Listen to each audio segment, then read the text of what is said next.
হঠাৎ করে কিছু খেতে ইচ্ছে করলে ঝটপট মাত্র 10 টাকা দামের গুঁড়ো দুধের প্যাকেট দিয়ে এইভাবে এই কেকটা বানিয়ে দেখুন। এত সহজ তৈরি করা, কয়েক মিনিটের মধ্যে বানিয়ে নিতে পারবেন। আর খেতে এত ভালো লাগবে, একটা এরকম খেয়ে তো মনই ভরবে না। আর এইভাবে যদি কাউকে একবার বানিয়ে খাওয়ানো হয়, প্রশংসা করতে বাধ্য হবে আর একবার হলেও রেসিপি জানতে চাইবে।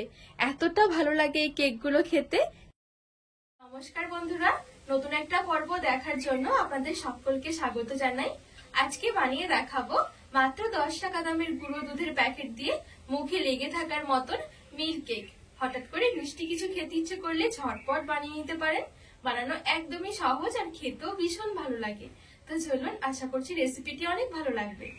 আজকে এই মিল্ক কেকটা তৈরি করার জন্য 10 টাকা দামের আমি এখানে 5 প্যাকেট নিয়েছি গুঁড়ো দুধ। চাইলে আপনারা আরো কম করে নিয়েও তৈরি করতে পারেন বা বেশি করে নিয়েও। এবারে গ্যাস ধরিয়ে আমি এখানে একটা কড়াই বসিয়ে দিয়েছি।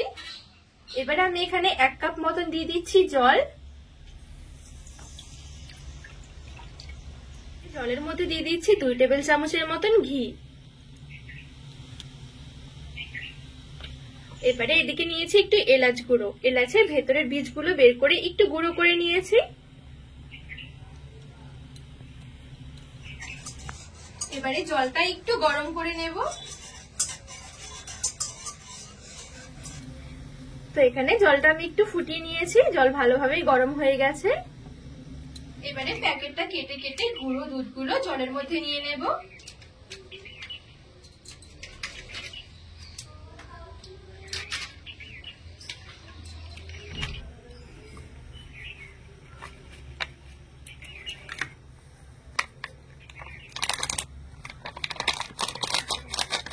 তো 5 প্যাকেট গুঁড়ো দুধই আমি জলের মধ্যে নিয়ে নিয়েছি।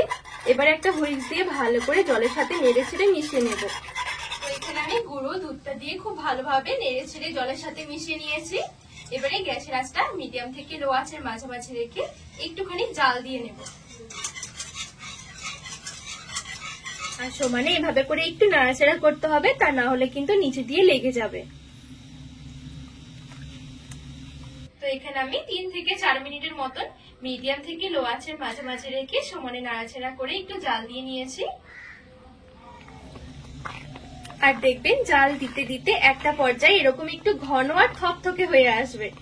আর এই 5 প্যাকেট গুঁড়ো দুধের জন্য জলের পরিমাণটা কিন্তু খুব বেশি দেওয়া যাবে না, তাহলে এরকম ঘন করতে অনেকটা টাইম লেগে যাবে আর অনেক অসুবিধাও হবে।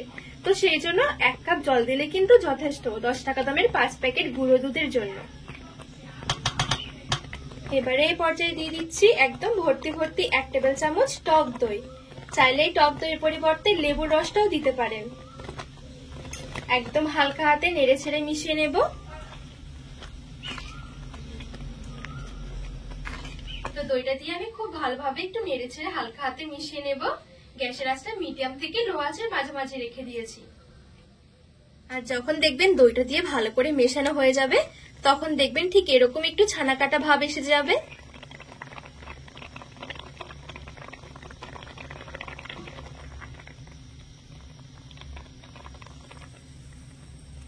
এবারে এখানে নিয়েছি 4 থেকে 5 টেবিল চামচের মতন চিনি। চিনির স্বাদটা আপনারা বাড়িয়ে কমিয়ে নিতে পারেন। আর যদিও এটা গুঁড়ো দুধ দিয়ে তৈরি হচ্ছে, গুঁড়ো দুধটা কিন্তু অনেকটাই মিষ্টি থাকে, চিনির পরিমাণটা খুব বেশি একটা দিতে হবে না। এবারে চিনিটা শুদ্ধ ভালো করে নেড়ে ছেড়ে মিশিয়ে নেব। আর গ্যাসের আঁচটা এই পর্যায়ে একটু বাড়িয়ে দেব, তার কারণ চিনিটা দেওয়ার সাথে সাথে জল বেরিয়ে যাবে। এই জলটা আমাদেরকে শুকিয়ে নিতে হবে। আর এই দেখুন, চিনিটা দেওয়ার সাথে সাথে একদম পুরো জল বেরিয়ে গেছে।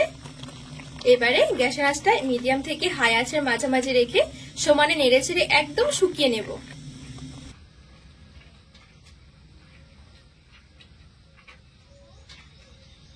আর এইদিকে দেখুন, কেকটা সেট করার জন্য আমি এরকম একটা গ্লাস বা মগ টাইপের পাত্র নিয়ে নিয়েছি।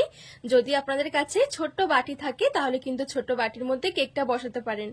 এবারে আমি এই গ্লাস বা মগের মধ্যে এইরকম একটা কাগজ দিয়ে দিচ্ছি, গোল করে কেটে নিয়েছিলাম। যেহেতু এটা গ্লাস, একটু বের করতে অসুবিধা হবে কেকটা, সেই জন্য এভাবে করে কাগজটা দিলে খুব সহজে কিন্তু বেরিয়ে আসবে।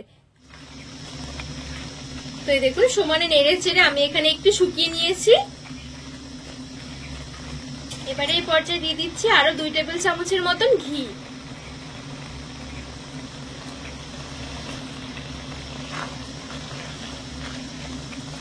ভালো করে নেড়ে ছেড়ে মিশিয়ে নেব।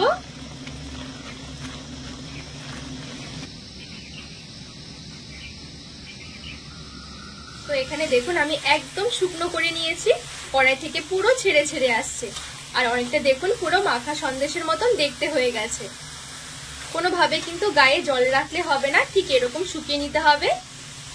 আর দেখবেন যখন ঠিকঠাক ভাবে রেডি হয়ে যাবে কড়াই থেকে কিন্তু এভাবে করে ছেড়ে আসতে থাকবে। এবারে একটা হাতার সাহায্যে আমি এভাবে করে নিয়ে নিচ্ছি, আর এইদিকে যে আমি রেডি করে রেখেছিলাম এখানে এবারে সেট করে নেব। অবশ্যই চেষ্টা করবেন এরকম একটা ছোট জায়গার মধ্যে সেট করার। তো দেখুন সবটুকু নিয়ে নিয়েছি, এবারে চেপে একটু সমান করে দেব, আর এভাবে করে একটু ঢাকিয়ে নেব।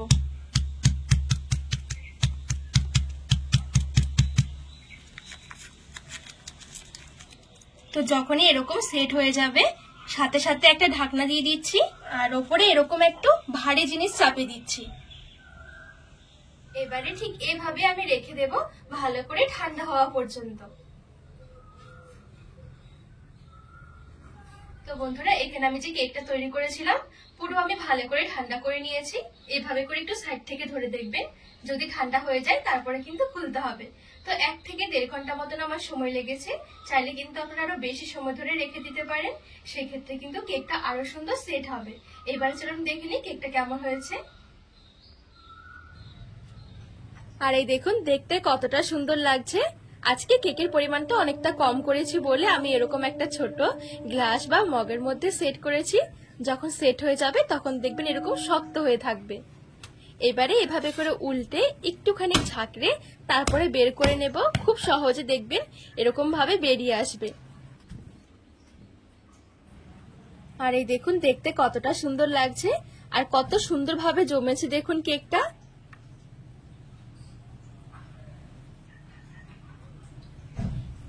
এবারে পছন্দ মতন শেপে কেটে নেব, যেভাবে খুশি সেভাবে করে কিন্তু কেটে নিতে পারেন।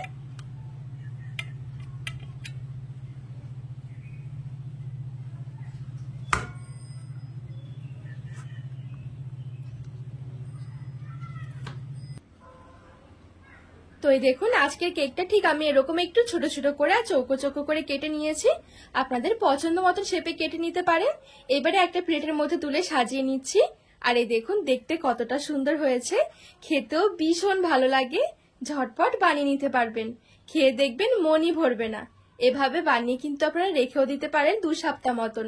খেতে ভীষণ ভালো হয়, একদম দানাদার, মুখে দেওয়ার সাথেই মিলিয়ে যাবে। এই দেখুন কতটা লোভনীয় লাগছে।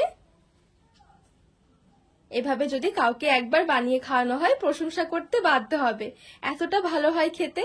তো বন্ধুরা আজকে এই রেসিপি আপনাদের কেমন লেগেছে অবশ্যই কিন্তু কমেন্ট করে জানাবেন। আর রেসিপি ভালো লাগলে চ্যানেলটিকে সাবস্ক্রাইব করে পাশে থাকার অনুরোধ রইল।